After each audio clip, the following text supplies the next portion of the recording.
नमस्कार, आदाब, सत श्री अकाल और कैसे हैं आप सब? उम्मीद करती हूँ कि आप सब बहुत अच्छे होंगे और अपने इस लॉकडाउन पीरियड को बहुत अच्छे से यूटिलाइज़ कर रहे होंगे।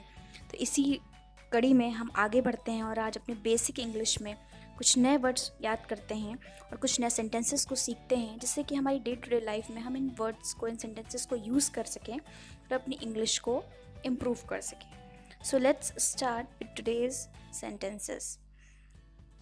तो चलिए शुरू करते हैं आज अपने पहले सेंटेंस के साथ, which is please accede to my request. इसे हिंदी में हम कैसे बोलेंगे? कृपया मेरे निवेदन को स्वीकार करें।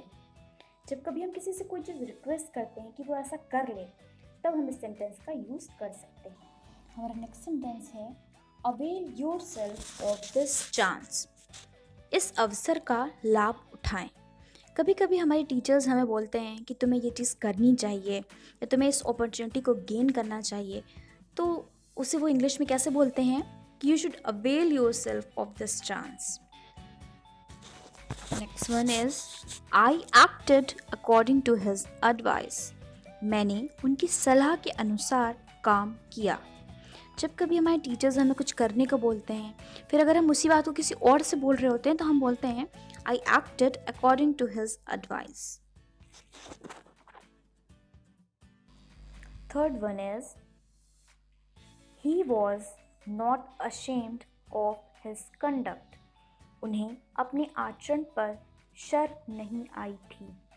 कभी कभी कुछ सिचुएशंस ऐसी होती हैं जब सामने वाले को गिल्ट फील करनी चाहिए बट वो नहीं करता है, तो हम इस सेंटेंस को यूज़ कर सकते हैं he was not ashamed of his conduct.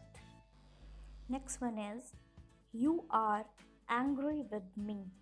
आप मुझसे नाराज़ हैं। जब कभी कोई हमसे नाराज़ होता है तो हम मुझसे ऐसे बोलते हैं you are angry with me, या उससे हम क्वेश्चन के रूप में ही पूछ सकते हैं are you angry with me, क्या तुम मुझसे नाराज़ हो।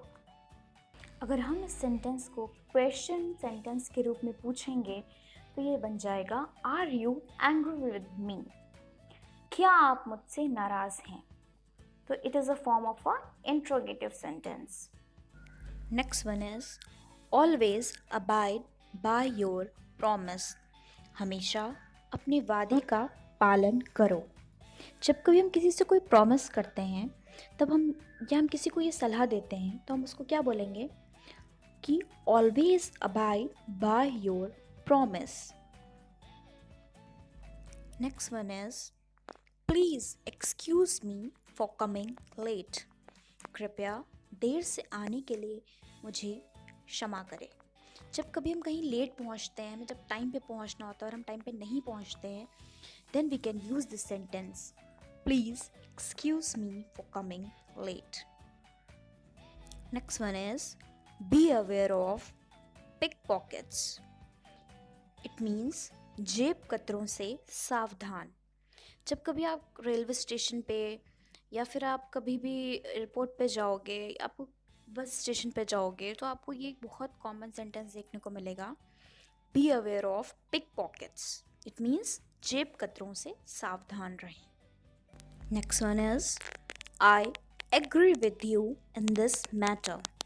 मैं इस मामले में आपसे सहमत रखता हूँ।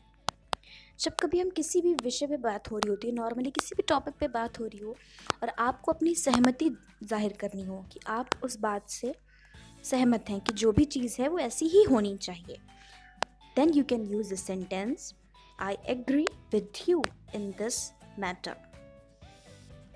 Next one is I arrived at this station on time. मैं समय पर स्टेशन पहुंच गया। जब कभी हमें किसी को बताना होता है कि मैंने ये काम कर लिया है, या आप नॉर्मली अगर किसी को बोल रहे हो कि मैं स्टेशन पहुंच गया हूँ, या मैं एयरपोर्ट पहुंच गया हूँ, या मैं बस स्टॉप पहुंच गया हूँ, तब आप इस सेंटेंस को बोल सकते हो आई arrived at the station on time. अब आप स्टेशन की जगह एट द एयरपोर्ट या एट द बस स्टेशन भी यूज़ कर सकते हो। Thanks for watching. If you have any query, you can ask me in the comment box. Bye bye guys, see you in the next video.